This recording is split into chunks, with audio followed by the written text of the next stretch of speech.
السلام علیکم، اور میں ہوں عبدالخالق خٹک، اور آپ لوگ میرے یوٹیوب چینل اور فیس بک پیج انفارمیٹس دیکھ رہے ہیں۔ اکثر فیمیل جب ہمارے پاس ہمارے کلینک میں آ جاتی ہے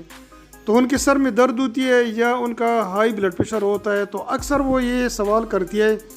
کہ کیا ہم ڈسپرین کی گولیاں استعمال کر سکتے ہیں کہ نہیں، کیونکہ انہیں تھوڑا بہت علم تو یہ ہوتا ہے کہ ڈسپرین کی گولیاں زیادہ تر لوگ ہیں، میل ہیں یا فیمیل ہیں، وہ سر درد کے لیے استعمال کرتے ہیں یا بلڈ پریشر کو کنٹرول کرنے کے لیے بھی استعمال کرتے رہتے ہیں۔ لیکن بدقسمتی سے ان فیمیل کو یہ پتہ نہیں ہوتا ہے کہ یہ ڈسپرین ٹیبلٹس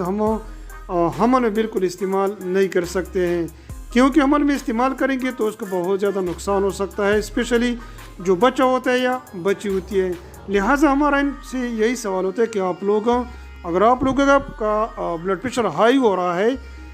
تو آپ لوگوں کو ڈسپرین کی گولیاں استعمال نہیں کرنی چاہیے، بلکہ ان کی جو متبادل گولیاں ایلڈومیٹ وغیرہ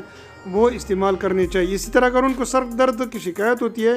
تو ان کو چاہیے کہ پونسٹان وغیرہ کا استعمال کرے یا پیراسٹامال وغیرہ استعمال کرے۔ ڈسپرین استعمال کرنے سے ان کو بہت زیادہ نقصان ہوتا ہے، لہٰذا آپ لوگوں کو چاہیے کہ پریگنینسی میں ڈسپرین کا استعمال بالکل نہ کریں۔ شکریہ۔